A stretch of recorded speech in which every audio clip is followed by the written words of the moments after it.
Salam keselamatan bagi semuanya. Kalau diartikan dalam bahasa Arab, kita sebut dengan Assalamualaikum.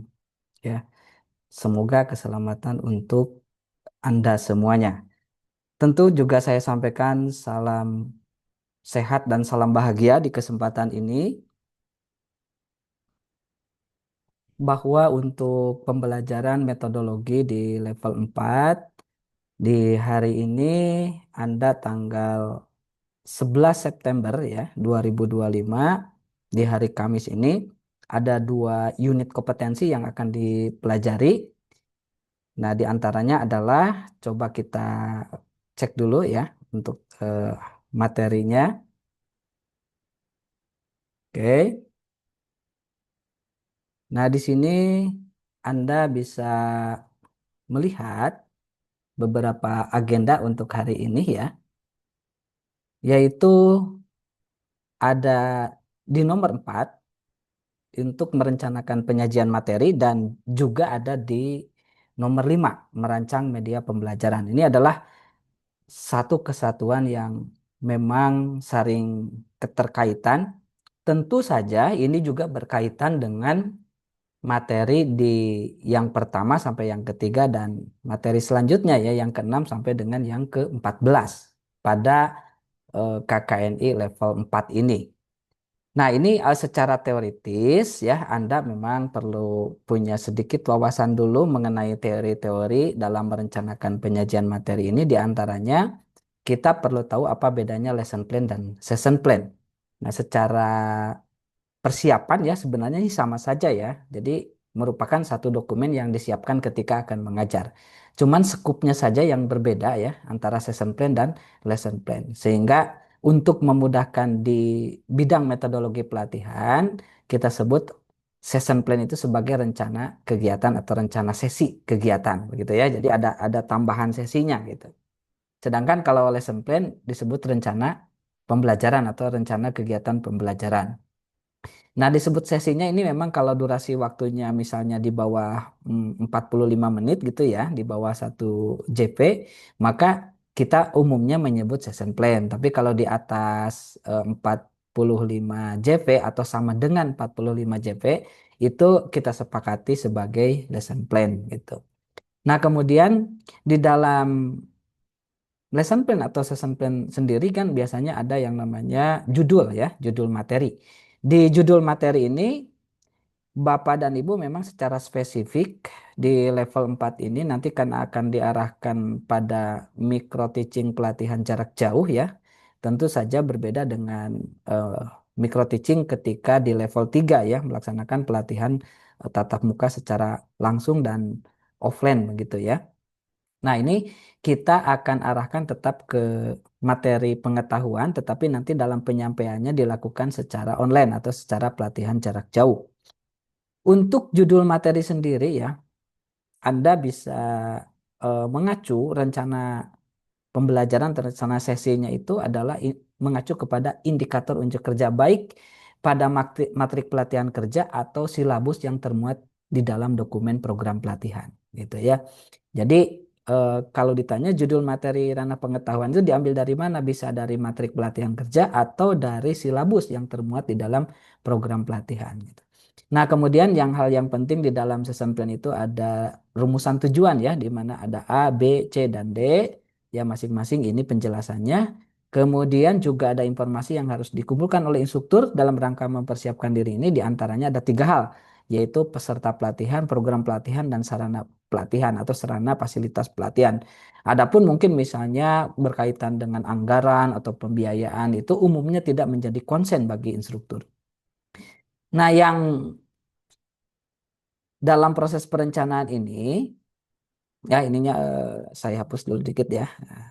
Dalam proses perencanaan penjajian materi itu ada 3 hal yang mencakup ya, antara merancang sesi, kemudian mempersiapkan bahan perlengkapan, dan mengorganisasikan lingkungan pembelajaran. Ini relevan dengan apa yang menjadi elemen kompetensi ya di dalam merencanakan penyajian materi. Selanjutnya secara teoritis ya, eh, ini hal yang sama begitu ya, informasi yang sama. dalam hal pembelajaran ini menjadi satu penekanan bagi Anda semua karena merupakan bagian dari elemen kompetensinya. Jadi ditulisnya ini 2 kali ya. Oke, berikutnya untuk pengetahuan yang bersifat merancang media pembelajaran, sebelum masuk kita pada eh, bagaimana keterkaitan antara kedua unit kompetensi ini ya, yang kemudian nanti Anda akan melanjutkan pada proses penugasan dan proses pengerjaan kuis. Ini hal menjadi penting bagi Anda sebagai bagian dari pengetahuan bekal untuk menyelesaikan itu semua ya. Misalnya kita mengenal ada yang disebut dengan media gerak dan tidak gerak ya. Nah, ini contohnya kalau yang disebut gerak ini masuk ke dalam film LCD gitu ya. Yang tidak gerak seperti poster, buku, leaflet itu tidak gerak. Nah, kemudian eh, media yang sering juga digunakan dalam proses belajar mengajar itu ya. Untuk yang dimensi 3 ini umumnya contohnya masuk ke dalam media visual. Nah, contohnya ini TV atau LCD smart. Jadi tidak membutuhkan proyektor ya, karena memang secara digital dia sudah memiliki sistem tersendiri untuk memberikan informasi tentang visual itu sendiri. Nah, ini pengertiannya. Nah, kemudian juga ada perlu kita bedakan contoh media dari 3 dimensi ya. Kalau 2 dimensi tadi jelas contohnya misalnya leaflet atau poster itu 2 dimensi. Nah, untuk 3 dimensi ini contohnya misalnya ada kerangka manusia ya. Nah, kalau yang poster ini tadi 2 dimensi, yang poster ini ya. Ini saya sampaikan kalau yang posternya ini adalah masuk ke 2 dimensi gitu ya. Nah, sedangkan untuk yang 3 dimensinya ini masuk ke kerangka manusia misalnya ya, kemudian miniatur atau globo itu masuk 3 dimensi. Nah, sehingga dalam prosesnya nanti ya Anda itu akan melakukan proses micro teaching dengan menyiapkan beberapa teknologi yang berkaitan dengan asinkronus. Nah, tetapi micro teachingnya nanti akan dilakukan secara sinkronus. Asinkronus itu apa? Ini adalah contoh pembelajaran yang dilakukan secara fleksibel. Jadi tidak harus dalam waktu yang sama instruktur dan peserta pelatihan berada pada saat yang sama. Itu disebut asinkronus gitu ya. Jadi jarak jauh asinkronus. Nah, ada juga yang disebut dengan pelatihan jarak jauh sinkronus. Nah, contoh ini adalah pelatihan dengan menggunakan Zoom meeting ya, seperti nanti yang akan kita lakukan mungkin di sore hari ya. Nah, karena di pagi hari ini Anda ya silakan untuk menyimak dulu video ini, kemudian Anda bisa melakukan berbagai aktivitas sehingga nanti pada saat sore hari waktu zoomnya itu tidak terlalu lama ya. Anda bisa mengurangi energi untuk bisa beraktivitas yang lain begitu dengan memperhatikan dulu apa yang menjadi arahan di dalam video pada saat ini. Nah, kemudian kaitannya dengan merencanakan penyajian materi ini ya, korelasinya nanti akan berkaitan dengan program pelatihan, standar kompetensi, elemen kompetensi, kriteria unjuk kerja, dan juga nanti berkaitan dengan merancang media itu ada lembar informasi ya. Nanti bagaimana mengkoneksikan antara lembar informasi yang menjadi output merencanakan penyajian materi terhadap merancang media gitu ya. Nah, medianya nanti kita akan masuk ke GCR dan Google Form. Juga beberapa file yang kemudian dikonversi misalnya dari PPT dikonversi ke PDF, kemudian dari file Word gitu ya dikonversi ke PDF sehingga menjadi satu standar file yang bisa dengan mudah dibuka baik dengan platform yang bersifat seluler ataupun platform yang berbentuk desktop misalnya ya pakai laptop ataupun komputer. Baik, ini bagian akhir mungkin yang ingin saya sampaikan di kesempatan ini mengenai keterkaitan ini. Tentu Anda akan mengawali proses ini dengan masuk ke dalam GCR sendiri ya yang memang GCR ini kan sudah diinformasikan dari awal begitu ya. Nah, kemudian di dalam GCR ini Anda akan masuk ke dalam classwork ya. Nah, dari hari kemarin kan Anda sudah mengakses beberapa materi di sini. Nah, untuk hari ini Anda tinggal datang ke atau menuju kepada bagian nomor 4 dan bagian nomor 5 ya. Di sini ada modul yang bisa Anda baca langsung atau Anda download. Juga nanti akan ada tugas ya, kemudian ada kuis. Nah, kemudian yang terakhir untuk unit kompetensi merancang media pembelajaran. Sama ada modul, ada tugas, ada kuis. Nah, sekarang kita lihat untuk tugas merencanakan penyajian materi ini gitu ya. Jadi pada prinsipnya Anda perlu mendownload dulu template ya. Ini misalnya kalau Anda klik, Anda jangan kerjakan di sini ya. Nah, saya dapat informasi kemarin di grup itu ada yang mengerjakan di sini, yaitu kurang tepat ya. Karena ini sebenarnya akses untuk Anda mendapatkan file, bukan mengerjakan aktivitas tugas, tapi mengerjakan proses download. Nah, Anda bisa mendownload ini satu persatu, misalnya klik ini, kemudian klik bagian yang ini ya, bagian yang download, nanti akan tersimpan di tempat download Anda. Kemudian disusun serapih mungkin. Jadi ini di-download semua gitu. Nah, kemudian nanti setelah Anda download, Anda akan mendownload kembali contoh tugasnya sebagai referensi gitu ya. Oke, saya buka misalnya contoh tugasnya sama ya, seperti templatenya. Di sini templatenya kan ada berapa item nih? Ada 4. Kemudian ini juga sama kan? Ada 4 juga gitu. Jadi sama antara template dengan contoh tugasnya ada semua. Nah, apa sih korelasinya dengan GCR nanti? Ini semua ya, ini semua akan menjadi referensi di dalam Anda membuat GCR. Nah, GCR itu bagian dari output merancang media gitu ya. Nanti kita tunjukkan ya merancang medianya gimana. Nah, pada poin ini ya Anda untuk mempelajari ini cukup misalnya Anda membuka contoh-contoh ini dulu begitu ya cara belajarnya sehingga Anda nanti bisa secara perlahan bisa menerima informasi dari contoh ini untuk coba diimplementasikan di dalam template. Nah, kesulitan-kesulitan yang Anda alami di level 4 ini ya karena Anda harus lebih banyak belajar mandiri ya, melakukan refleksi, kemudian melakukan analisis ini yang penting di level 4. Tidak seperti di level 3 ya, harus dituntun benar-benar templatenya juga dibantu. Nah, ini tidak ya. Di level 4 ini memang harus ada sedikit peningkatan sehingga Anda lebih banyak melakukan analisis, pembelajaran mandiri, kemudian melakukan refleksi dari apa yang dipelajari gitu.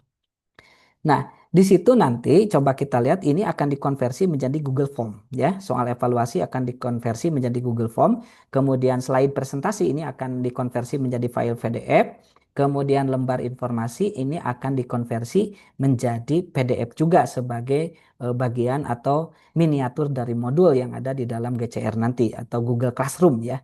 Kemudian rencana sesi ini akan menjadi referensi dalam nanti memproyeksikan beberapa hal berkaitan dengan struktur dari GCR-nya. Jadi kalau rencana sesi ini tidak dimasukkan ke dalam GCR ya, hanya menjadi referensi aja.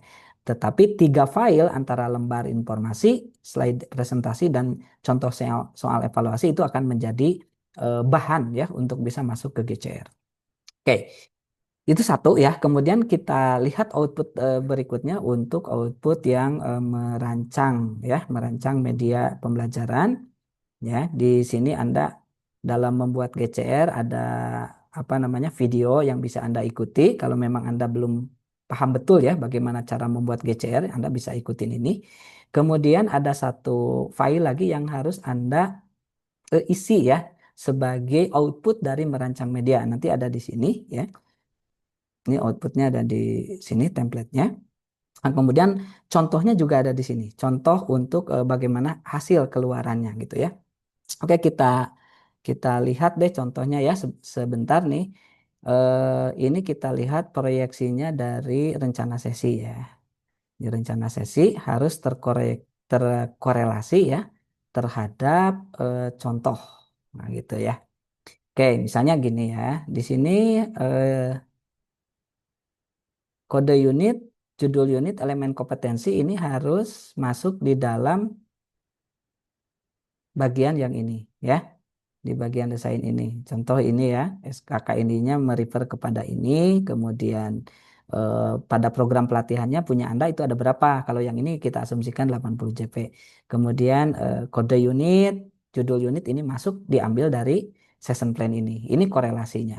Nah, kemudian bagian yang terpenting adalah ada judul ya, ada judul micro teaching di sini. Nah, judul micro teachingnya ini eh, Anda ambil dari sini ya. Nah, makanya tadi saya sampaikan bahwa rencana sesi itu adalah referensi yang menjadi struktur atau yang mendukung pada struktur pembuatan media eh, perancangan medianya begitu ya. Oke. Nah, kemudian ini dalam strateginya, tentu ini adalah bagian-bagian dari elemen kompetensi ya. Misalnya nih, satu mendesain memvalidasi ini elemen kompetensi yang pertama, ini KUK yang pertama, ini KUK yang kedua gitu ya. Ini KUK yang ketiga, ini elemen yang kedua ya. Anda boleh cek di standar kompetensinya, memang itu yang diminta oleh standar gitu ya. Baik, nah kemudian di sini materi pembelajaran ya diambil juga dari rencana sesi ya. Nah, di sini kan di contoh rencana sesi ini menjelaskan jenis-jenis sarana penyimpanan uang dan cara menyiapkan sarana penyimpanan uang. Maka di dalam rancangan media pembelajaran pun materinya harus sama ya, ini jenis dan cara gitu.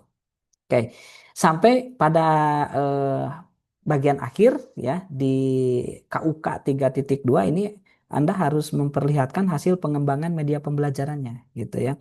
Berarti kan GCR-nya Anda harus buat gitu. Nah, ini contoh GCR-nya yang sudah jadi ya.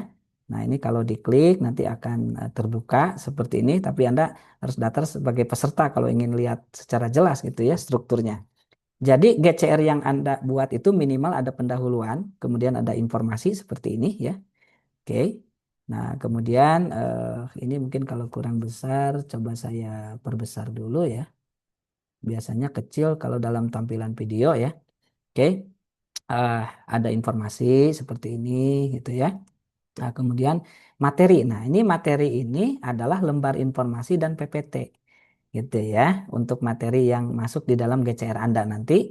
Kemudian soal evaluasi ini diambil dari ya soal evaluasi yang ada di dalam apa namanya yang ada di dalam output dari merencanakan penyajian materi ya. Soal evaluasi ini Anda konversi menjadi Google Form gitu. Nah, kemudian eh, ada tugas tambahan ya. Tugas tambahan itu dari mana nih ini diambilnya? Diambil dari rencana sesi ya. Nah, ini kan di rencana sesi ada tugas tambahan.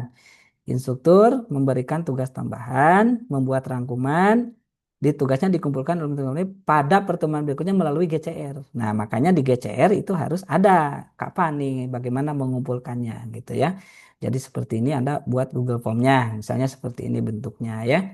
Ada nama lengkap, tinggal upload begitu. Ini contoh yang Google Form. Nah, kemudian contoh soal evaluasi. Nah, di sini Anda harus apa namanya mungkin betul-betul memperhatikan ketika ada soal isian ya. Nah, soal isian ini gini. Anda ini penting sekali kalau soal isian kayak gini, jawabannya itu jangan panjang-panjang gitu ya. Nah, untuk opsi jawaban dari soal isian itu Anda harus memperkirakan kemungkinan jawaban peserta itu cara penulisannya. Contoh yang ini misalnya ya, deposito ditulis D-nya besar, deposito ditulis kecil semua juga betul, deposito ditulis misalnya huruf besar semua. Nah, ini opsi ini kalau mereka tulis seperti ini benar jawabannya gitu ya. Ini diambil dari mana? Tentu ini diambil dari lembar evaluasi yang dibuat ya. Nah, ini harus relevan gitu. Nah, ini contoh ya. Ini soalnya kan sama ya. Jadi soal ini semua yang Anda buat dipindahkan ke dalam GCR. Ya, ini untuk membuat jawaban yang isian seperti ini. Jadi Anda harus membuat jawabannya itu satu gitu ya. Itu untuk mempermudah. Kemudian misalnya juga ini nanti jawabannya juga ada kemungkinan-kemungkinan ya jawaban penulisannya. Tapi bagusnya satu kata jawabannya gitu. Karena namanya juga isian. Nah, kalau pilihan ganda saya kira tidak ada masalah. Anda tinggal menentukan kunci jawabannya yang mana gitu. Baik, saya kira itu ya yang penting bagi Anda semua untuk mempersiapkan ini semua. Silahkan sejak Anda menerima video ini ya, Anda boleh mulai menggarap. Nah, sampai nanti di sesi sore ya, mungkin sekitar jam 2 gitu, kita akan ketemu lewat Zoom sehingga durasi waktunya tidak terlalu lama. Ya, saya akan mencoba memberikan apa namanya, mungkin tanggapan-tanggapan atau respon dari pertanyaan yang menurut Anda belum jelas dari video ini. Tapi kalau sudah jelas saya kira ya sekitar 20 menit, 30 menit kita sudah bisa selesai untuk melakukan Zoom ya. Baik, terima kasih untuk semuanya. Saya kira demikian yang dapat disampaikan di kesempatan ini. Salam sehat, semoga keselamatan untuk kita semua dan salam bahagia.